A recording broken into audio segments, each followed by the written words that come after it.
race is on, and Sergio Perez beat Max Verstappen to victory in the Azerbaijan Grand Prix, but only after the intervention of the safety car. So does that mean Checo really is in the title hunt, and what happened to Ferrari's qualifying speed? I'm Edd Straw, and joining us to answer those questions and more are Scott Mitchell-Malm and Mark Hughes. Well, Scott, how have you enjoyed the weekend? We've got to get everybody's verdict on the new sprint format because that's been the thing everyone's talking about. Thumbs up, thumbs down, thumbs in the middle? Yeah, sort of in the middle. No better or worse, really, overall than quote unquote normal sprint weekend, because they were never really normal. I found specific, very explicit gains in the fact that losing that Friday that FP2 session on the Saturday morning was just a godsend. I hated that part of the old sprint weekend. Replacing that with another qualifying session is demonstrably an improvement. So I think overall it was a better set of sessions than a normal Grand Prix weekend, and certainly than the previous sprint weekend, because you lost that FP2, which was even more painful to sit through than a normal FP2 or even an FP3 on a normal Grand Prix weekend. So that was fine, but it didn't blow me away because it was always ultimately going to be limited, because the sprint race here played out exactly as I expected the sprint race at a street track to. It was just middle of the road to bad. It wasn't good, and it certainly wasn't exciting. How about you, Mark? Where do you stand on this? In the middle, just the same as Scott. It was sort of a separate event, more disconnected, wasn't it, from the main event than the normal sprint? But yeah, I didn't mind it. It was fine, and it's it's probably better than watching 3 practice sessions. But that was the case already. So yeah, fine. Yeah, I'm in a very similar place, maybe half a step down in that disconnection you mentioned. I'm not so keen on. It made Saturday feel a little bit low stakes and a bit of a pale reflection of the rest of the weekend. Obviously, not having FP2 and having the qualifying on the Saturday morning for the sprint was much, much better in that regard. But globally, I don't quite like the way the weekend ramps up. But equally, it's not a disaster. It's not something I hate. I think I didn't really feel the disconnection so much, just mainly because I think when I'm in a Grand Prix weekend, like the cut and thrust of it means the sessions kind of creep up on me anyway. So I don't really feel that natural evolution in that sense. But I do understand where the sort of that kind of growing sense of urgency and like the increased stakes through the weekend is much more apparent on a Grand Prix weekend, less so here. I guess that was partly offset by the fact that I did find it pretty cool on Saturday to just sort of get here, and then the first time you see the cars on track, the drivers are having to throw it into a qualifying lap. So that was something. I kind of felt like, if anything, it needed the Saturday. I didn't mind the Saturday sprint. I didn't mind it being disconnected from the rest of the weekend, but both I think qualifying and the race I felt needed to be different to what came normally. I liked qualifying, the sprint shootout as it's called. I thought that was fine, but I would have liked to have seen a different format just to make it that one step different to a normal qualifying session. And I think I would just like to have the race done differently, because I agree, the bit that I wasn't convinced of, I didn't necessarily agree with you earlier in the weekend. I didn't expect to feel like there were lower stakes in the race, but I think when the sprint actually played out, I did feel that there was just less to play for than the old sprint. And obviously, it's just a one-off so far. There's still some loose ends to be tied up, a few things about tyre rules in qualifying that weren't perhaps quite written as rigorously as they should have been, but the format basically works, and we're going to see it again, I think, next up at Imola, so it won't be long before we get another of these. All the sprints this year are running to this. There's 6 of them in total. This was the first. So I think we'll see plenty of talk about these. The paddock seemed to be generally positive about it, but yes, I think we'll need a few more to get a precise feel about it. But I actually slightly preferred the old sprint format, but would certainly agree perhaps a more radical departure is needed to give Saturday its own identity. But let's get into the race weekend itself, Scott, because although it was relatively mundane on track, there's still a lot of talking points. We'll actually start at the end of the race, because everybody who watched the Grand Prix will have seen people spilling into the pit lane when Esteban Ocon made his last pit stop. So can you explain who they were, what they were doing there, and why this happened? Yeah, I think it's been slightly unfairly characterised by certain people as it was just suggesting it was just errant photographers that were waiting around. Usually the answer is errant photographers, Scott.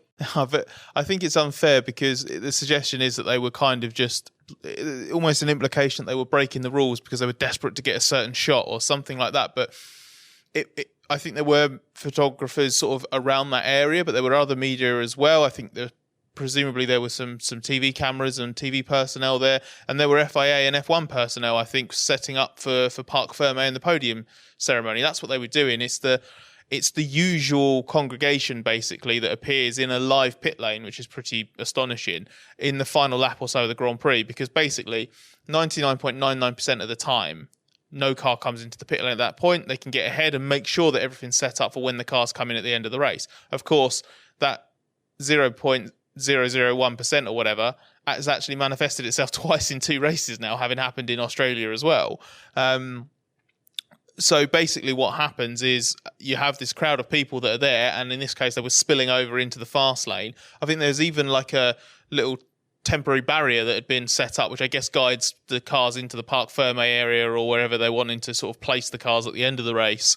So that was all being set up as Esteban Ocon comes into the pit lane in the fast lane. And unfortunately, it was all obviously noticed, and the people moved out the way in time. The little barrier was removed. Ocon did back off and slow down to give them chance to. But yeah, it was an entirely avoidable incident for 2 reasons. One, it's a live pit lane. You should never have a potential for that situation to arise anyway. It's just a pointless risk. And 2, it was very, very obvious to anyone paying attention that Ocon would be coming into the pit lane, because he and Nico Hülkenberg had run to the very end of the race, hoping against hope for a safety car or a red flag, having done the entire Grand Prix on the same set of hards. So he had a mandatory pit stop to make. It was so obvious. It was so avoidable. Yeah, I must admit, they should have seen it coming. I've got a problem with a live pit lane having people in it. That shouldn't really be happening, because you never know who might pit. Even if you don't know, there's still people who have to make a mandatory pit stop. Someone can come into the pits unexpectedly. So I do think they need to tidy that up. Mark, what did you make of it? Pretty startling to see that sort of thing happening. Yeah, it's just, I suspect it will now lead to something more stringent being put in place. So you can't, for just the sake of convenience, have everybody sort of pre-gathered there. You will actually have to wait until the race is called. So yeah, but it exposed the problem. It's been exposed twice, so there's no excuse not to put something in place, I guess. Yeah, it's certainly a very, very clear problem that shouldn't really have existed. But Scott, there was obviously fallout. It was looked into. So what was the actual consequence of the FIA investigating it and the stewards even looking into it? The consequence was the stewards, the FIA stewards, criticising the FIA. And this is obviously different strands of it, because the stewards are FIA personnel when they're working at the event, but they are an independent body. And in a kind of perverse way, that's one of the things that's kind of good about this. It's a good example for the FIA to say, look, see, the stewards really do act independently of us, because they've just given us they got away with a slap on the wrist, really. But it was a pretty blunt and clear criticism. They've said basically that the team in charge of that particular set of processes messed up. They were lucky that there wasn't a severe incident, because it was very dangerous. And they basically ordered them to make changes to the processes, the procedures, as soon as possible to avoid a repeat. And that will happen. The FIA have said that will change for next week in Miami. They haven't explicitly said what it'll be, but my understanding is that it's basically a tighter rule on who can be there, when they can be there, where they can go. So bit sensible. It would be a shame if we now still see people spilling out into the pit lane with a lap to go. It's just entirely unnecessary.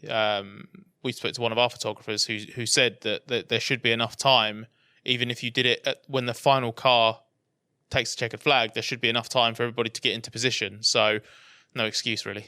Anyone who's ever seen a photographer running around an F1 track will know how quickly they can move from one shooting location to another. So I can certainly believe that. And obviously the safety is paramount. So yes, hopefully we will see some changes. But let's get on to the actual race on track, Mark. It ultimately wasn't the best of weekends for Max Verstappen by his lofty standards. Second in the main race, third in the sprint, didn't get a pole position. Ended up behind Sergio Perez in the race and in the sprint qualifying as well. So can you explain how the battle between the two of them played out over this weekend and how Perez ultimately prevailed? Yeah, Max wasn't in a very happy place with the car, but that was probably only fully exposed by just how fast Perez is around this place. Had Perez been 2 or 3 tenths off like he is at many places in the last couple of years, then Max would have been dominant despite the issues he was having, and it wouldn't have been so visible. There was very little between them in raw pace all weekend. Max was a tenth or so faster in Friday qualifying, Perez a tenth faster in the sprint shootout. As in previous races this year, we see the Red Bull doesn't get front tyre temperature by the start of the lap, and on this occasion that was enough to lose them pole for the first time. Also thanks to Leclerc's brilliance around here. But once the Red Bull's tyres are up and running, there's no comparison. It's a way faster car than the Ferrari or anything else, as it's able to fully exploit its superior aerodynamics. So after just 4 laps, the outcome was already only about Verstappen and Perez. And because there was no significant pace difference between them, it became about tyre usage and strategy. And Perez wasn't putting the same strain on his tyres, and Max wasn't happy with his feeling in the car, particularly the front end. Perez was taking time out of him under braking into turns 2, 3 and 8. So your heavy braking corners, and he was able then to get into Max's DRS zone. And once you're in the DRS zone, you can force the other guy ahead to use their tyres more. It's worth around 3 tenths at that track, so you can sort of, in theory, go 3 tenths a lap slow through the corners and just neutralize it with your DRS usage. The other guy's got to, push to do that same lap time, and that will, hurt his tyres more. So that's what was happening. And then just as he was in place to mount a DRS challenge on him, Verstappen was brought in as the pit stop window was open. They had a big enough gap to drop into, and that would normally have rescued the race for Max. But of course, there was the De Vries safety car, and that was perfect for Perez, allowed him to leapfrog past and into the lead for the second stint. And that tyre usage advantage that we'd seen in the first stint this time allowed him to always stay just out of Max's DRS reach. So it was within a tenth of a second at one point, but then Max had to back off as his tyre temperatures were too high. And after that, it just ballooned, and Perez had it won, even though he came close to losing it, smacking the turn 15 tyre barriers pretty hard. But they both clipped tyres at certain points, and it was a nice flat out scrap. The second stint, the hard tyres were robust enough that they could actually really let rip, and it was a proper old fashioned pace, flat out stint. So yeah, it was a nice, interesting, tense contest between them. Scott, you were keeping a close eye on Verstappen as he was kind of working on the car a little bit with the tools he's got. He got into a reasonable position by the end of the race, didn't he? He felt, but there was nothing he could do. He threw everything at Perez, and it was just second place. Yeah, he'd been playing around with a few things. He wasn't overly chuffed in the first stint either.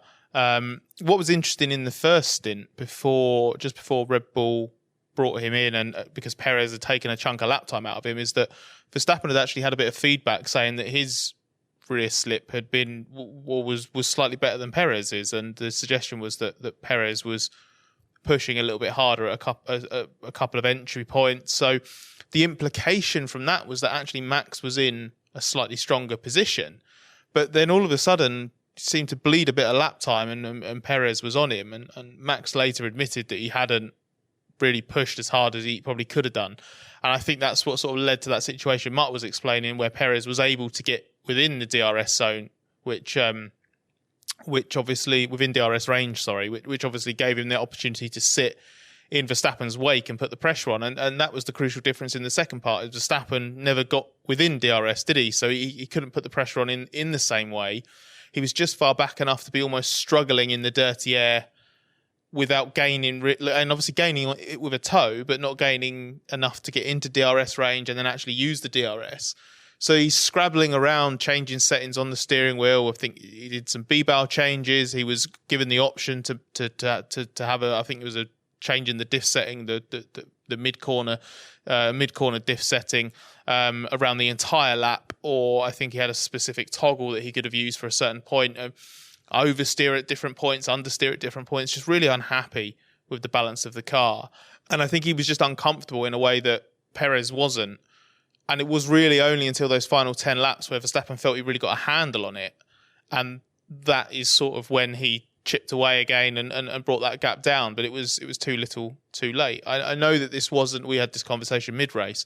I know this wasn't a totally straight fight because you had that position reversal because of the safety car timing. But the way that Perez ended that first stint, and I'm adamant he was going to pass Verstappen on track, had Verstappen not been brought in. He put enough pressure on in the first stint. I think he would have gained track position, however briefly, in the first stint as well. And Max had every opportunity to come back at him in the second stint. This, as far as I'm concerned, this was to all intents and purposes a straight fight that Perez actually came out on top of, which is the first time I think he's actually looked better than Verstappen over a Grand Prix distance. Yeah, I certainly agree. It was probably his best win. And yeah, just that slight distortion of the safety car slightly altered the race. I mean, it's a hypothetical, isn't it, Mark? But if the race played out as normal, do you think you'd have ended up with Perez being the second car, being able to reverse the positions, assuming that pit stop cycle had gone as normal? I think if it hadn't been for the safety car, Max would have got the advantage by coming in when he did. And then Perez would have been chipping away at him, and I think he probably had the pace to have got into DRS range. He was just more comfortable in the car. The way he drives, he doesn't need the same things from the tools as Max. And yeah, I think he was just he had a better combination of pace and tyre usage, and I think he would have got into DRS range and probably been able to pass. Obviously, Max, you're talking about Max Verstappen here, so just because you can put a DRS pass on him doesn't mean the contest is over. But yeah, I don't think it necessarily would have just been a reverse had it not been for the safety car. What a shame it didn't play out that way, because that would have made for a much more interesting race. And Perez was really strong, so he almost deserved the chance to win it that way, although I'm sure he won't be complaining too much. It would have tested the one instruction that Christian Horner said he gave the drivers before the start of the race, which was no Baku 2018 replay, which was when Verstappen and Daniel Ricciardo had that ridiculous coming together on the run down to turn one. I mean, the race needed not necessarily that, but the race needed the two of them to go wheel to wheel because it was so flat. And that first sort of 6 or 7 laps after the safety car, when they were really, I mean, they were going at it that entire stint, as Mark was explaining earlier. But I felt that 6 or 7 laps after the safety car, when they just dropped the rest of the field. And there's one shot where you can't, I can't remember what lap it was exactly, but it was the camera shot looking back down the start-finish straight from turn one. The two Red Bulls coming down about 1.1 seconds apart, and then just nothing behind them. Just absolute, just hundreds and hundreds of meters of clear air, and then just in the background a Ferrari appears, and it was devastating. The advantage that Red Bull has when they really opened, it was like Saudi, wasn't it? The second half of the Saudi race, they just disappear up the road. They're in their own race. Yeah, absolutely. Class of their own. And I think the only reason there was any hope from the sprint because Leclerc was able to beat Verstappen was because Verstappen had that damage. We'll talk a bit about that later on. But Scott, as always, we'll have our usual batch of questions from the Race Members Club at the end of the podcast. It does seem appropriate to slot in this, though, now from Niall Boyle. He asks, is Sergio Perez now a genuine title contender? Could we see his and Max's relationship start to deteriorate a la Hamilton and Rosberg? 6 points now the gap in Verstappen's favour. Well, for now, he is a title contender. He's too close in the points not to be considered one, and he's won half of the races so far, and he's won the sprint as well. He's got more wins than Verstappen does this season, which I don't think anyone would have put their money on it if we'd said, how are we going to be looking by Baku or after Baku. But I think the thing that Verstappen's probably aware of, and Red Bull's probably aware of, is that this phase of the season has had, 2 races that Perez has been strong at in the past, the street tracks. I don't quite subscribe to the view that he is, king of the streets or whatever his nickname is, or I think he's certainly got an elevated success rate on street tracks, and I think all of his Red Bull wins have come on street tracks now. But I think there was a Christian Horner answer from a question that I asked him after the race that I think sums it up. I put it to Horner that the Saudi win for Perez this year was already very good, but it did have that key benefit of he had the track position precisely because Verstappen started further back. So this was a better win, a slightly better version of a very good win. And Horner just said, I think he just needs to do it at a normal track now. He's excelled at street circuits. All his victories for us have been at street tracks. Second time he's won here, won Singapore, won Monaco, won Jeddah. Just need to get him going at the proper circuits now. And I know that it was sort of said half in jest, but it's also not totally in jest. It's half in truth. You know, Perez excels on this kind of track. He does better on this kind of track than a conventional circuit. And as Verstappen alluded to in the press conference, it's all about consistency from this point onwards. And I think an aggressive interpretation of that is Verstappen saying, I know I can be consistent over a season. Let's see if this guy can. And even if he didn't mean that, I'm going to say it now. Let's see if Perez can be this consistent when we do go to, as Horner called them, proper circuits, because that's what we need to see from him. Yeah, certainly. I think you have to consider Perez in the fight, but it's going to take a fair bit of convincing for me that he can do much about Verstappen over a season. As the question alluded to, it would need to probably deteriorate into a bit of a Mercedes 2016 type scenario for that. But we should very briefly, Mark, talk about that Perez on street circuits. Certainly agree with Scott that I don't think he's the best street circuit driver there. I think you can look at one of the guys in one of the red cars for proof of that. And we have to say, though, that Perez is effective on street tracks, and he's always been very good at Baku. He's got some good results at a lot of them. So how much do you think there is in that? And can you just run through some of the elements of his driving that make him quite effective here? Yeah, he's always very good between the walls where you gain speed from getting as close to the walls on the exits as possible. He's got very nice throttle control. That's also part of why he's very good at looking after his rear tyres. He's relatively late on the throttle and soft, but he can judge his speed, his entry speed, very nicely. They're the sort of where you're skimming margins like that. That's just because he doesn't load the car up heavily on entry. He's able to be very sort of creative early in the corner and really nail the exit and just run right up to the to the edges of the tire wall. You see quite often the bulge in his rear tires actually just shaving the wall, and he can do that very consistently, and it doesn't seem to be a problem for him. So he's in his element there. On a normal track, the demands are a little bit, they're not the same. There's this sort of move back earlier into the corner, and you get rewarded more in lap time with being able to load the car up early in the corner rather than later in the corner. And that's where somebody like Max is quite outstanding. And I'd be surprised if he can keep this level of competitiveness against Max up on as we move to more conventional circuits. He's certainly going to try, and all credit to him for keeping his head down and not just accepting second best at Red Bull. He's going to want to keep this run going for a while yet.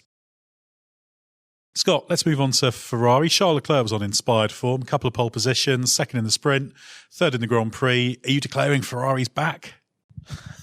No, not at all. I'll declare that Leclerc's got his season going. That's as far as you can go, because I think really all Ferrari did was finally hook up a pretty clean weekend, certainly on one of their cars. Well, both cars really had clean weekends. It's just one had a slightly slower weekend than the other. I don't think there were any point over the first three rounds where the Ferrari sort of gave it.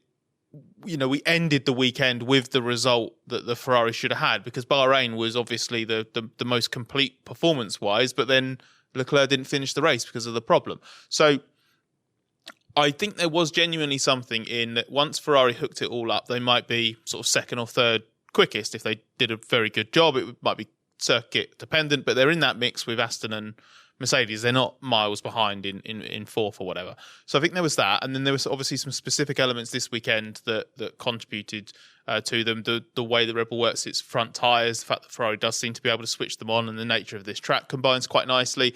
Plus, bringing a Baku-specific rear wing meant that Ferrari, having made a gain straight line speed-wise to Red Bull over the winter, still had a deficit. I think that cut that as well. So it was a specific area of their deficit that got improved. But then the biggest factor is just Charles Leclerc. It's the Leclerc magic around a street track, one like this. Mark wrote a terrific piece after Leclerc's qualifying performance on Friday, and it was brilliant because I hadn't actually seen Leclerc's onboard lap, but I've seen so many Charles Leclerc onboard laps, and I remember reading it, and I think it got to I think the bit that I could basically visualize the lap in my mind from what Mark was writing, but the bit that crystallized most was when he got to the penultimate two corners and just that riding that sheer wave of confidence and just sort of tipping the car in and just letting it run and not having to think about it at all. That's peak Charles Leclerc, especially on a street track. So I think this was a weekend where the Ferrari was good. The Ferrari was just as good as the Ferrari should be, maybe a tiny bit more competitive relative to the Red Bull. But then Leclerc did the damage. And if you're looking at it from a point of view of, is Ferrari back? They've basically just banked a result that they should have had already by now. And I think Leclerc's body language after the race kind of underlined that, in that he wasn't particularly pleased. He wasn't jumping up and down. He was absolutely buzzing after his qualifying lap and getting pole on Friday. But you could tell by Sunday evening it was very much it doesn't matter what I do. We're just miles behind in the races. Yeah, further making his pole to wins ratio look even more Oh my painful. God, yeah, I forgot about that. That's got, what's that now? Like a billion poles and 5 wins or something? Yeah, he's got 5 wins, hasn't he? It's 17 poles. No, I don't have the number off the top of my head. No, just extraordinary. But he is brilliant to watch. I love it when because he's willing to let it sort of hang out a little bit on the exits, but the way he gathers it up is so precise, and it's just that sort of right on it, just gathers it up quickly and doesn't overdo it, doesn't sort of massively hang the rear out. It's just brilliant to watch him. But there was a big contrast, Mark, with Carlos Sainz, because we can't talk about Leclerc's brilliance and Ferrari's form without mentioning him. A couple of 5th places for Sainz, but he wasn't in the same league as Leclerc, was he? In fact, if we're talking football leagues, he's probably 2 divisions lower. Yeah, he's not as confident in this car as Leclerc. He just can't commit in the same way. And any such difference is always magnified when you're at a street track and the walls are close. So at a normal track, if you're not as confident in the braking area, you can still try and push your luck. And if it goes wrong, you lose a bit of lap time. Here you're in the wall, so you can't push in that way if the confidence is not there. And it just hasn't been there for Sainz with this car all season. But here that was really punishing. And he just did the sensible thing of recognising his own limitations around here and driving within them rather than putting it into the wall, which was the only other alternative. So he and this car are just not gelling, and we're 4 races in now, and it's still not happening. So yeah, it's beginning to it's beginning to be a bit of an issue, I think. I'll quickly correct myself. It's 19 poles for Leclerc and 5 wins rather than 17. So an even worse ratio. But yeah. Well, why would you think it would be that ridiculous? Well, it's crazy, isn't it? Absolutely astonishing. But yeah, Sainz talked about it being a weekend of damage limitation for him. And actually, I think considering his pace, he's right to be relatively content with 2 5th places, just not happy with the circumstances that led to it. But he, even after the race today, said that he was actually relatively happy in the first stint in mediums, but then on the hards, really struggling, no confidence. And he said he almost had to back off a little bit because he was worried about making a mistake and hitting the wall. He even said that perhaps a year ago, with less experience, he might well have made that mistake trying to force the issue, but he just sort of knuckled down and thought, no, bring home a 5th place. It's not great, but you're not going to solve this problem right now. You've just got to get through this weekend. I fear that this weekend might have actually kind of exposed to Carlos himself that he has that weakness with this car that Mark was talking about, because I did an interview with Carlos on Thursday, and I suspect it will probably run on the race website at some point this week. And he talked about being in a better place than 12 months ago in terms of his understanding of the car and what it needs, and he feels he does get what it needs. So he's therefore in a better place to do it. But he described it as a tricky car to drive, So he understands it, but it's not comfortable to drive. And I think on the more conventional circuits, I think where you do have that bit of leeway, I suspect Sainz can get up or close to that level. But when it's so raw and automatic as it is on a street track like this, that's where that difficult to drive element of it maybe exposes that driver that doesn't have that just sort of freakish command of it that Leclerc clearly has. And we were having this conversation earlier, weren't we, Ed, where I sort of suggested that on a street track, you are obviously still car limited. Leclerc wasn't getting pole in any car on Friday or Saturday. If you put him in the Williams, he wouldn't have stuck it on pole. But on a track like this, the influence of how driver limited you are, I think, is intensified. And the Ferrari comparison was quite a nice illustration of that, where you had one driver clearly totally in tune or willing to put up with whatever the car needed and just absolutely singing and dancing, nails it, puts it on pole, probably overachieves slightly. And the other driver who doesn't have that confidence, there's probably only a tiny difference in approach, confidence, whatever you want, however you want to quantify it. But it manifests itself in a massive gap, not just in qualifying, but also in race pace at times. Sainz was just absolutely nowhere. He was blown to smithereens by Leclerc this weekend. Yeah, he may have suffered a little bit more because of the sprint format, perhaps with a little bit more practice time on a normal weekend with 3 free practice sessions and part of them on Saturday afternoon. It might have been a bit better, but I don't think it would have been transformative. Aston Martin, Scott, not an Aston Martin on the podium for the first time this year. Fernando Alonso did take 4th place with Lance Stroll 7th. So why did Aston Martin, by recent standards, struggle? And saying that, they were still only 1 second away from the podium in the end. Yeah, it ended up being, I think, a good damage limitation job for a weekend that started out so poorly by their high standards of this year, but just messy and a bit disrupted. There was the DRS issue, which obviously plagued them throughout Friday and then even Saturday, basically until the races, which I think Mike Crack referred to as a bit of a distraction, sort of suggesting it wasn't obviously the be-all and end-all of their problems, but it was obviously a key issue because they didn't have it at key moments in qualifying.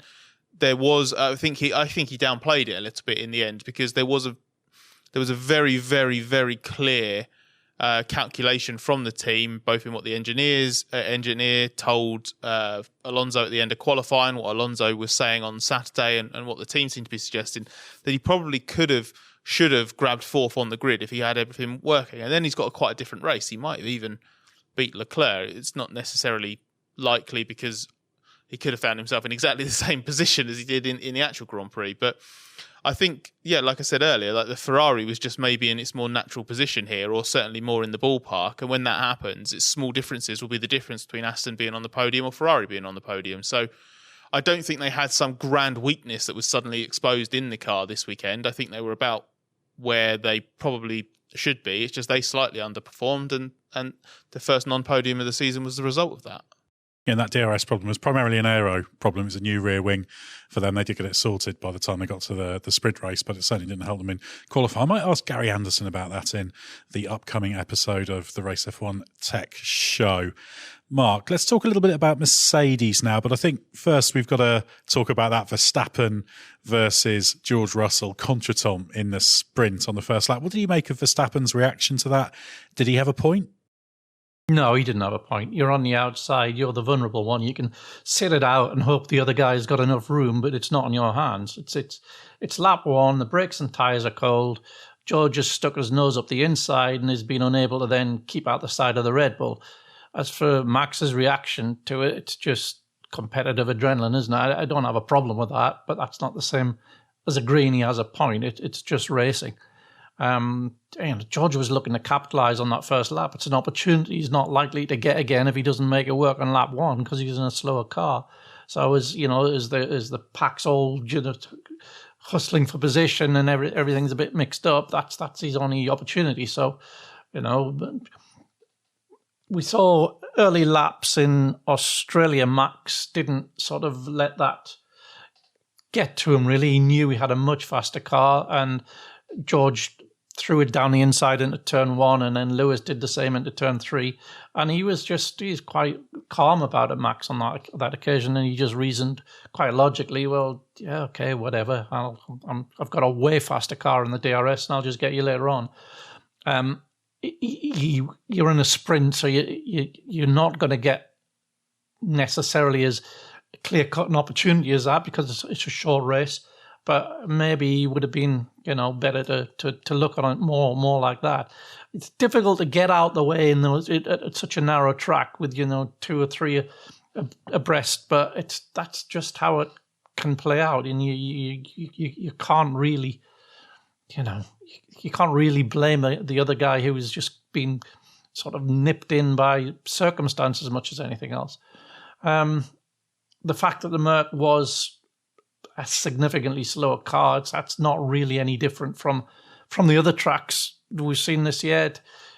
This weekend it dropped to the back of that 3-team group that's behind the Red Bulls, which I think is just track characteristics. It's slower than the Ferrari on the long straights, especially when the Ferrari put its Baku wing on, and it's got worse tyre deg than the Aston Martin. So, probably got comparable straight line speed to the Aston and comparable tyre deg to the Ferrari, near them strong points.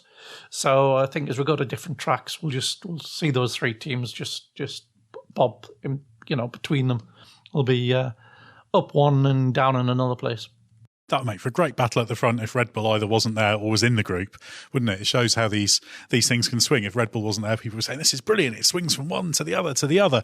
But ideally, we want all 4 of them up there at the front, swinging from one to the other. But Scott, we should have a little bit of a talk about Alpine, because if I take you back to Friday lunchtime, you had a chat with Matt Harmon, the technical director of Alpine.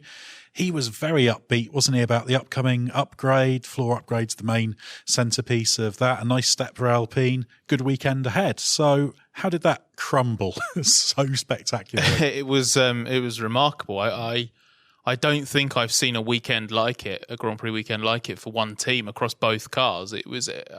I lost count of the number of miserable sound bites I got from Pierre Gasly and Alain Permain after the race.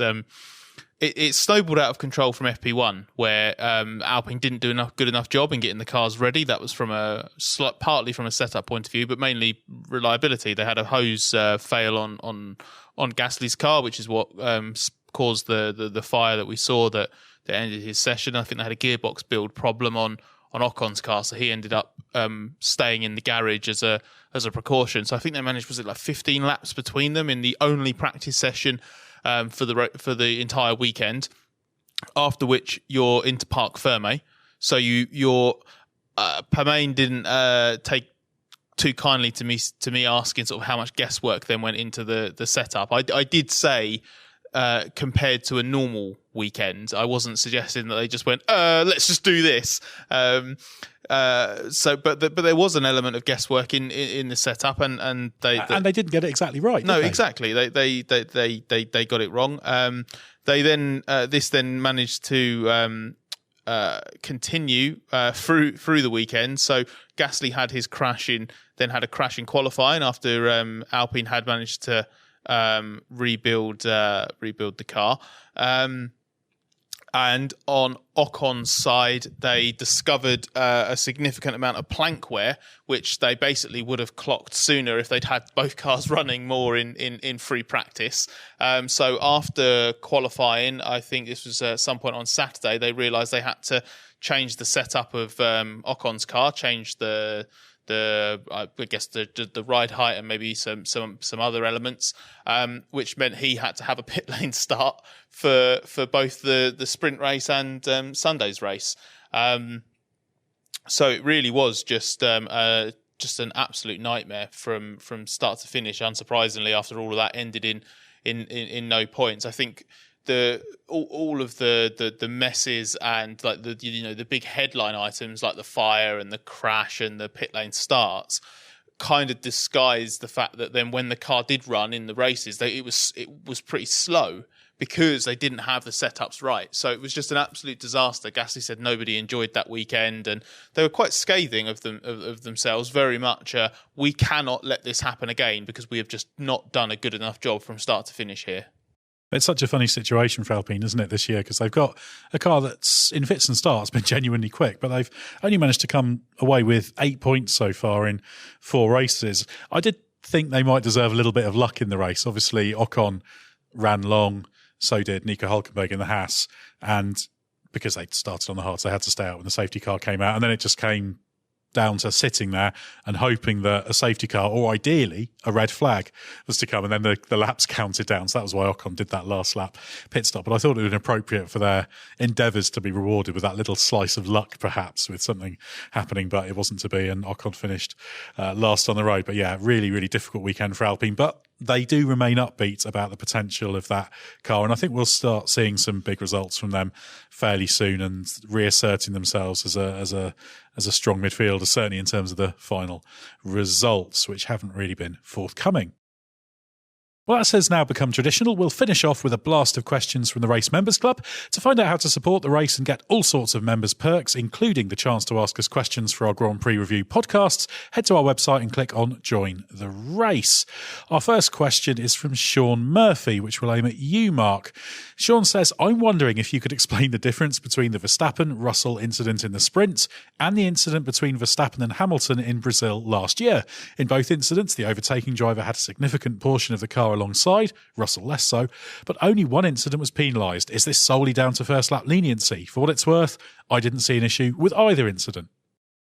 No real difference, Sean, and no, I don't have a problem with either incident either. As I said before, if you're on the outside, as Lewis was in turn 2 Brazil, or Max was Silverstone 21, or Leclerc was Austria 19, you're the vulnerable one. You can choose to fight it out, but the other guy may not back down, or he may not be able to, as was the case with George here. As for why no penalty this time, yeah, I guess lap 1, there's more lenience on lap 1. So I guess if you're looking for a reason for the difference in penalties, probably that.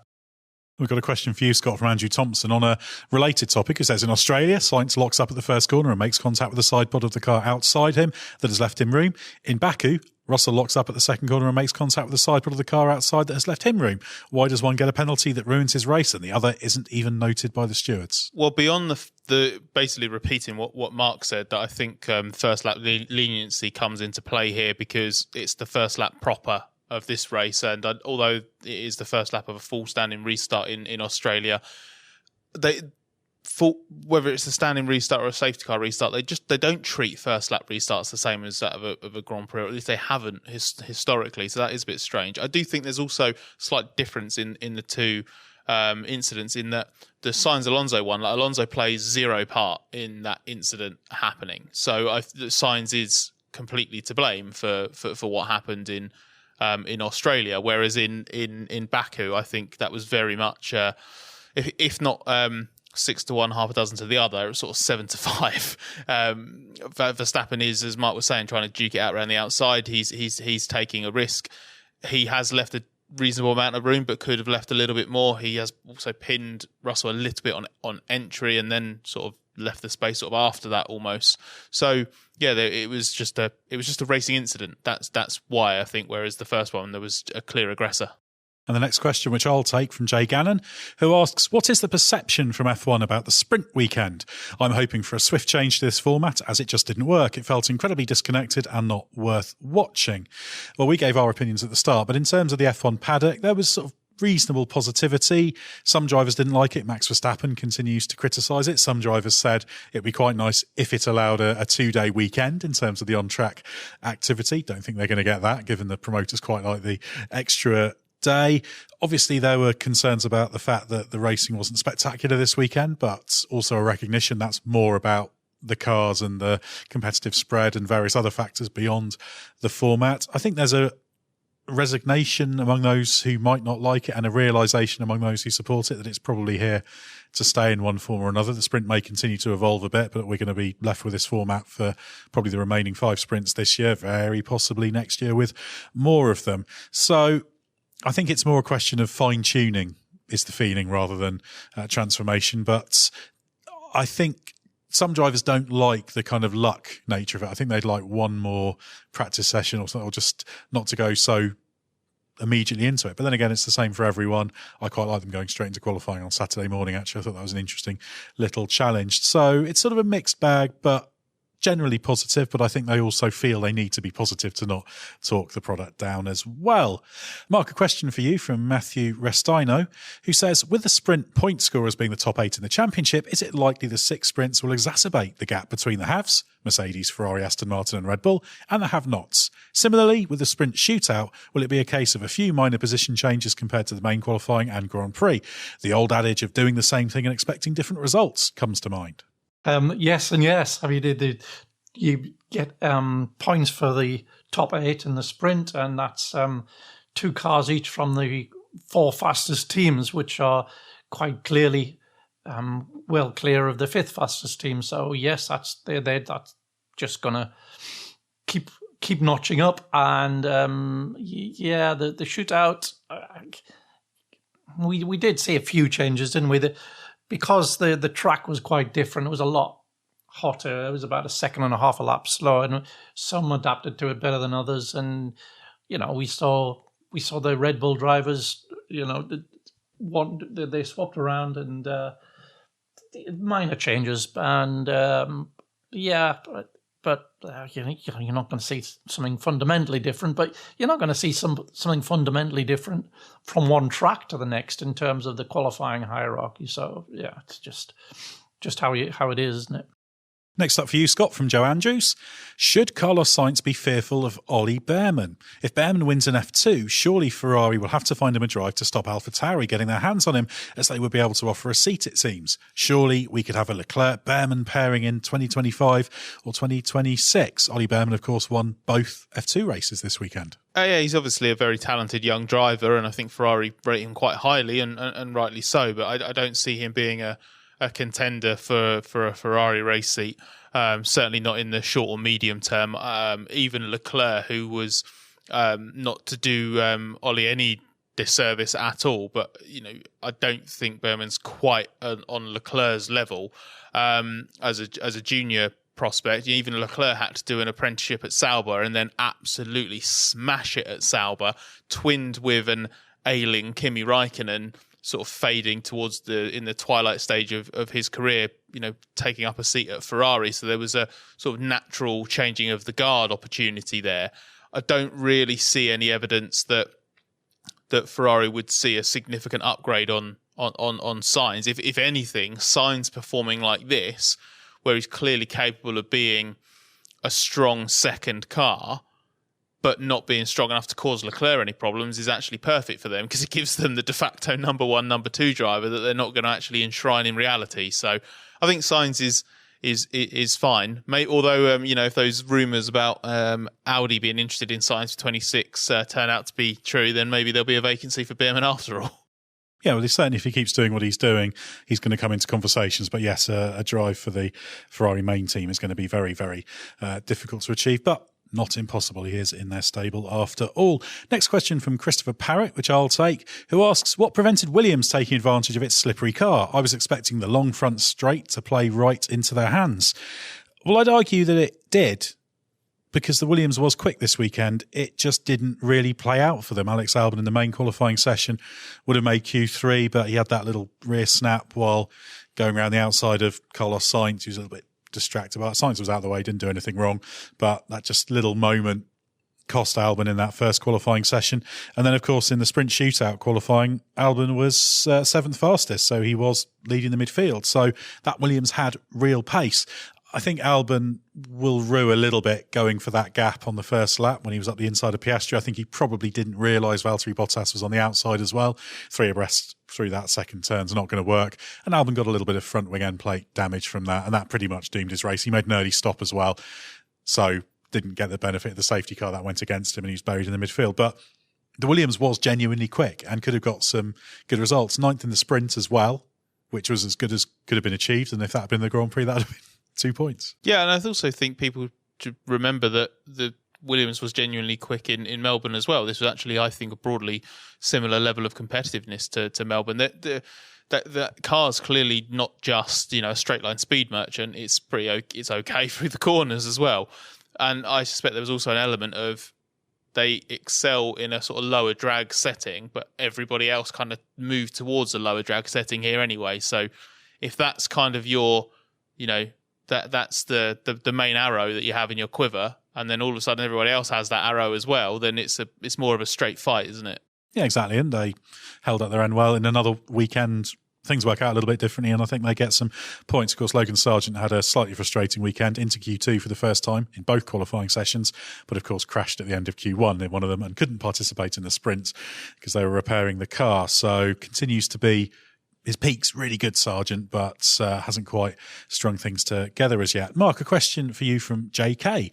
Are the characteristics of the RB19 similar to those of the early season Red Bull RB18?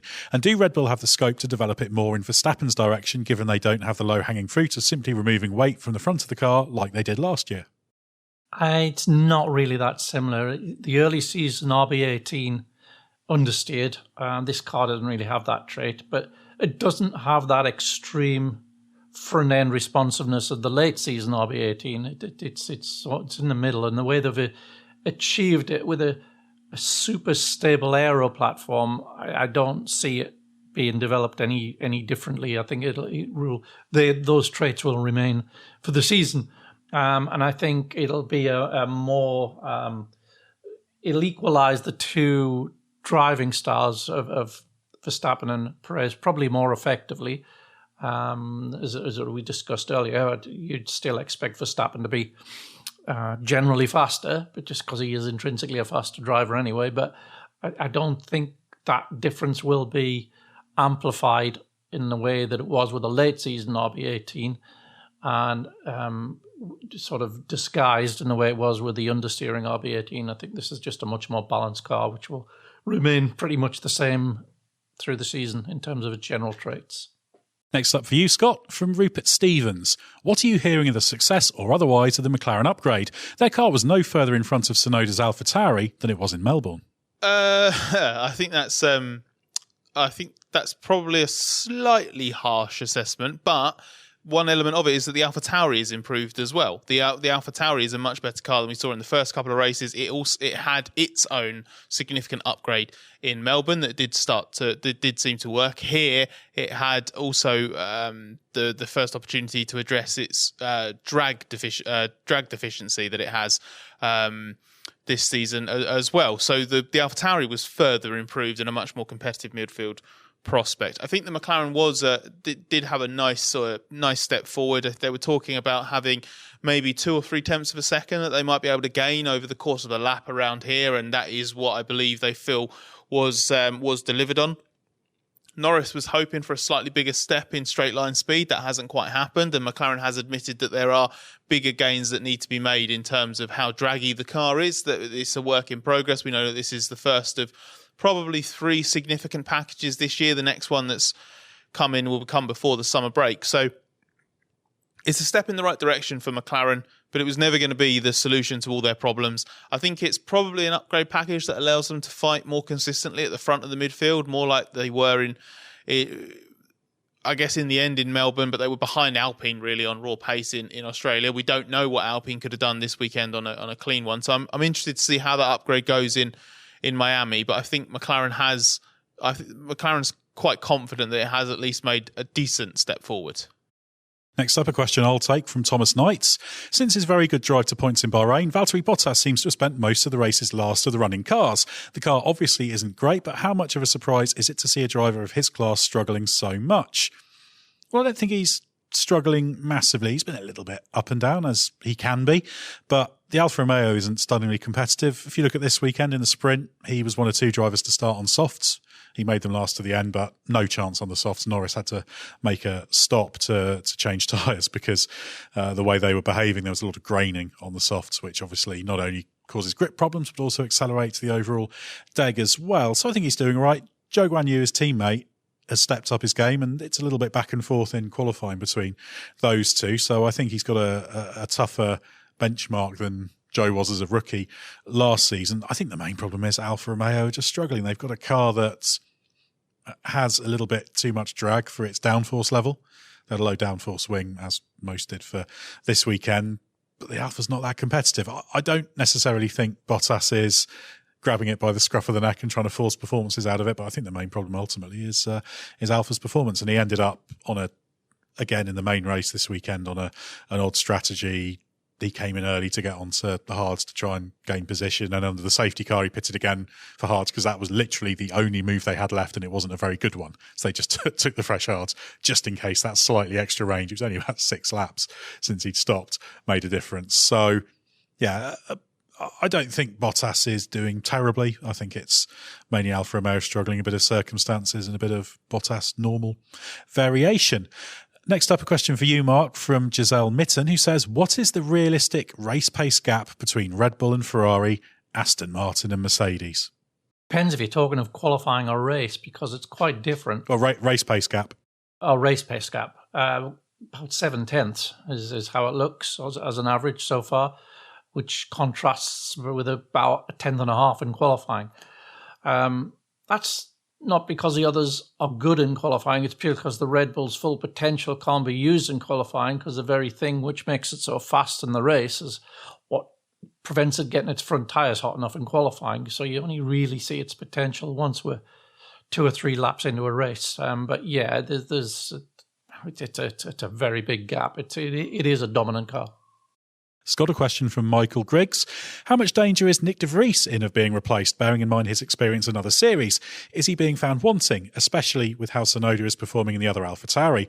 Who are the potential replacements? And we compare that with a question from Mark Andrews as well, who says, with the struggles of both Tsunoda and de Vries this weekend, Nick especially, is this a sign of the pressure coming from Lawson's amazing start to the Super Formula season? Or are the two drivers trying to make the most of the best the car has looked all season and taking it beyond the limits? And as a Kiwi, how much, if at all, has the paddock taken notice of Lawson's start to the Super Formula season? So I think starting with Michael's question, I talked about this on a previous podcast. I don't think de Vries is in immediate danger of being replaced. But I think he needs to start piecing it together sooner rather than later, because I think he's already going to be coming under pressure. There'll be a bit of scrutiny on him from the outside. Fortunately, he is in a team and in a situation where it's blunt, but I think few people really care about how well he gets on there, and it's F1's arguably most anonymous team. So I guess he's safe in that regard. But Red Bull will be keen for him to improve. I think it's at the end of the season, whether he gets more than 1 year in F1 where he's most vulnerable. Is he being found wanting? I'm not 100% sure. I think he's not necessarily dealing with the situation very well, but it's not like he's now suddenly useless in the same way that it's not like we thought he was absolutely mega and this is being proven not to be the case. He had to have a specific set of circumstances aligned for him to get his chance in Formula One. That culminated in that shot at Monza last year. It was a good opportunity because the Williams was very competitive that weekend. But De Vries grabbed it with both hands. He did a fantastic job at Monza last year. And if that was all it needed to get him the shot at Red Bull, he earned it because he'd done a good job. He's a good driver. I don't think he's a great driver. If you gave him a good car, I think he'd do a decent job. He's not had a great car so far. He's struggling, and Tsunoda's getting the most out of it and starting to show him up a little bit. Moving into the second part of that question and the other question specifically about Lawson, because I think he is the prime candidate. I would go so far as to say, given the Red Bull Juniors aren't exactly covering themselves in glory in F2, that Lawson's probably the only threat to De Vries at the moment for an AlphaTauri seat next year. I think Lawson is impressing people within F1 because Super Formula is a tough place to go. But I don't think that is affecting what's going on with the two AlphaTauri drivers. I think Tsunoda's actually generally doing a very good job this season, and De Vries is just struggling to really adapt to the realities of being in F1. I think it's as simple as that. Yeah, difficult weekend for De Vries, in the wall twice, qualifying, crash, and then clip the wall in the Grand Prix. So not ideal for him. I generally think Tsunoda's been pretty strong, actually. A nice 10th place in the Grand Prix this weekend. I think he's a little bit unlucky in the sprint race. The contact with De Vries, I think Tsunoda could have played it a bit more sensibly. It's something that could have been avoided. It wasn't a perfect place to be, but it was a very, very small incident. he should have been a little bit more careful because he was coming back into the pit because he knew he had some front wing damage and might be down on load. So that was a little bit needless. But the rest of the weekend actually really very good from Tsunoda, and I've been quite impressed with Tsunoda this season. I think he's taken a bit of a step. Anyway, Mark, next question for you from Jay Kaufman, who says, would it be worth F1 exploring using an IndyCar push-to-pass-esque system where there's a limit to how much battery deployment can be used throughout the race to attack, defend? Is the DRS train dirty air effect simply too much for a change like this to make such an impact?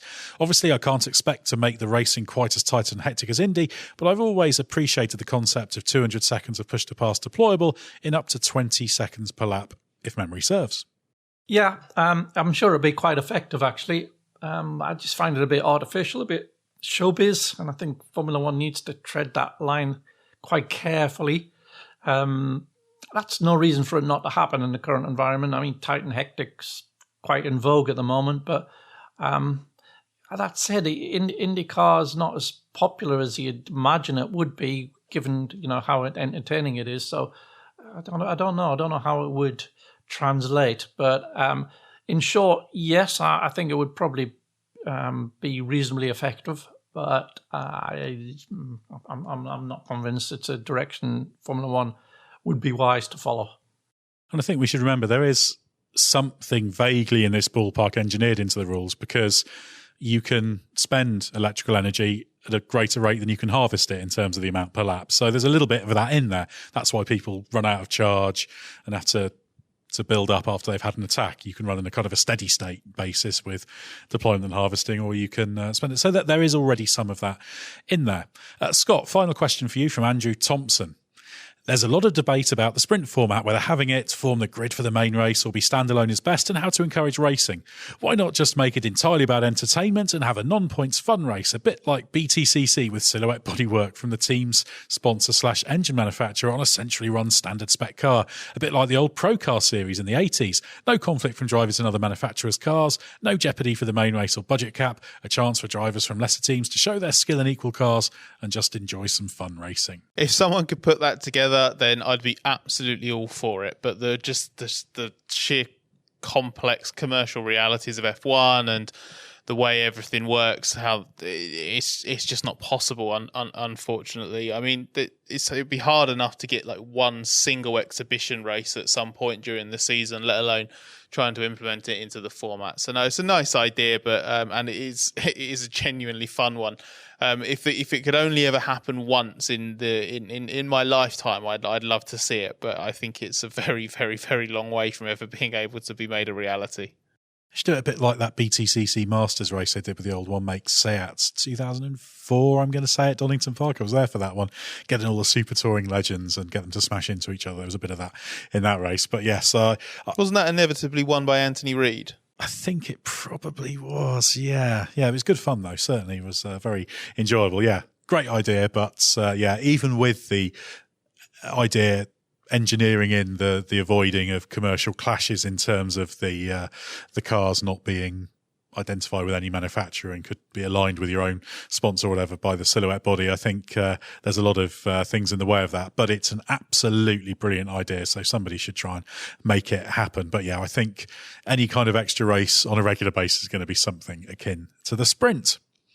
Well, thanks very much to Scott and Mark for their insight. Head to therace.com and don't forget the hyphen for all the post-race fallout and pre-Miami news. Have a listen to our other podcasts, including our IndyCar podcast, given they're racing at Barber, and also check out our YouTube channel. We're off to Miami next, so stay with us for everything you need to know from the world of Formula One.